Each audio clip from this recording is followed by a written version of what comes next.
Okay, first let's look at the colors that we're going to be working with. We have Toho 2602F, which will be color A. Toho 2630F, which will be B. Toho 2641F, which will be C. And Toho 190, which will be color D. All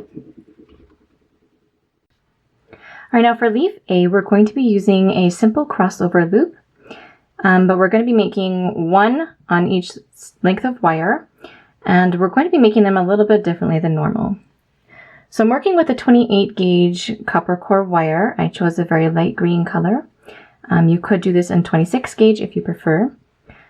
And I've also pre-strung my beads. I started with my crossover row first. I strung 2B, 6A, and then 2B. And then for the starting loop, I have 4B, 4A, and 4B. All right, now we're going to start with a longer tail than we normally would. When we assemble, we're actually going to be combining all of these tail wires together to make the stem of our plant. So we need them a little bit longer to reach not quite the full length, but pretty close.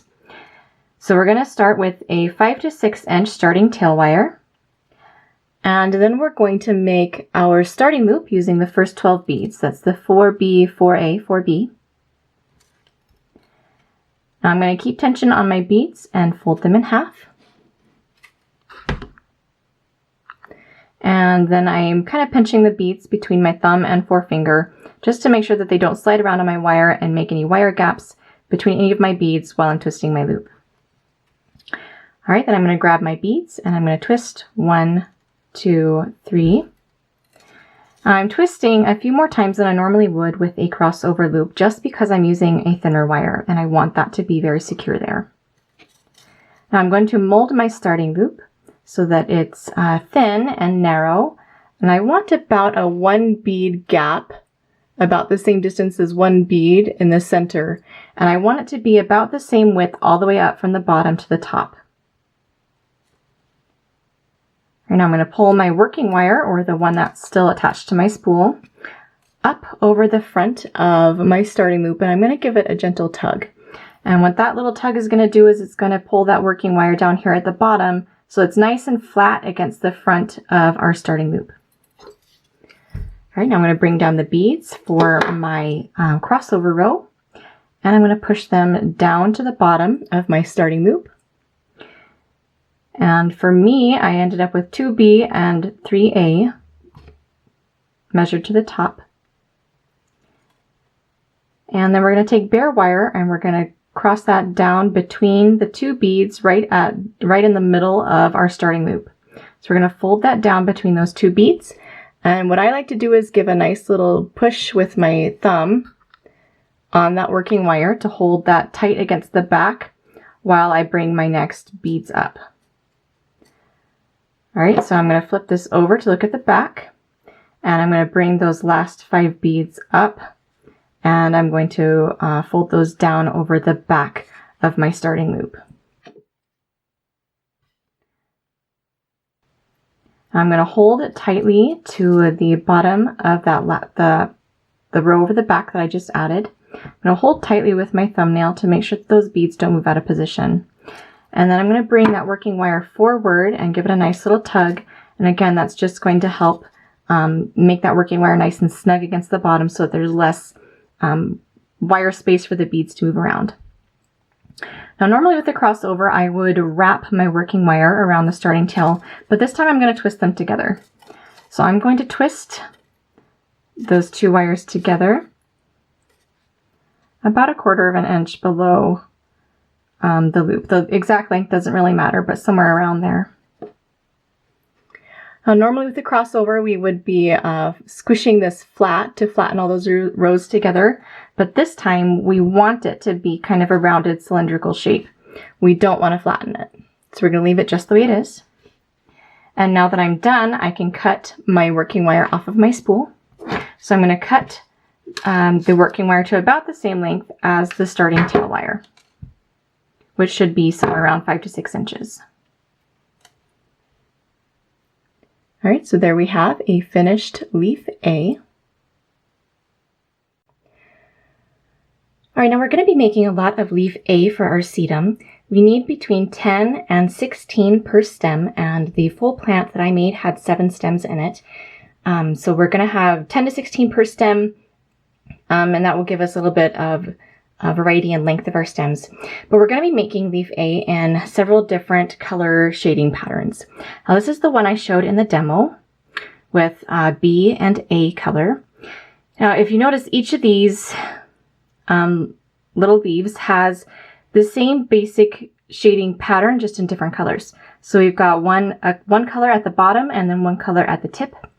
And we're going to follow the same counts as we did in the original demo. Now the first one had, for the starting loop, 4B, 4A, 4B, and then the crossover row had 2B, 6A, 2B. And we're going to follow that same pattern, just in different colors for the other ones. Now you need 28. I made 28 of these. And for this one, we had we have 4B, 4D, 4B for the starting loop, and then 2B, 6D, and 2B for the crossover row. And I made 23 in this color pattern.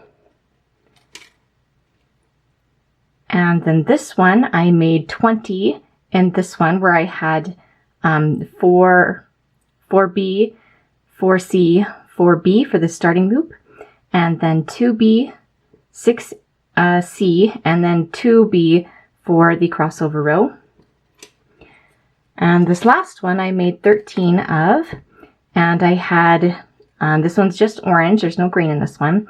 We're going to do the lighter green at the bottom and then the darker green at the tip.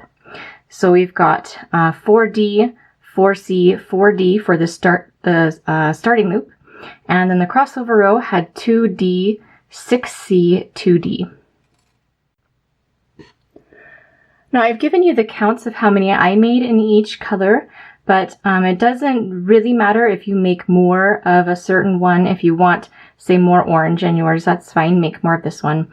Or if you want more green, make more of this one. What we're going to be doing during assembly is we're going to be starting at the top with just the green, and then moving to green and orange, and then green and dark orange, and then the orange, and then the larger leaf B further down below.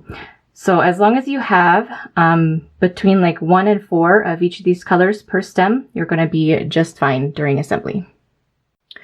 All right, I want to make one little note here before we go.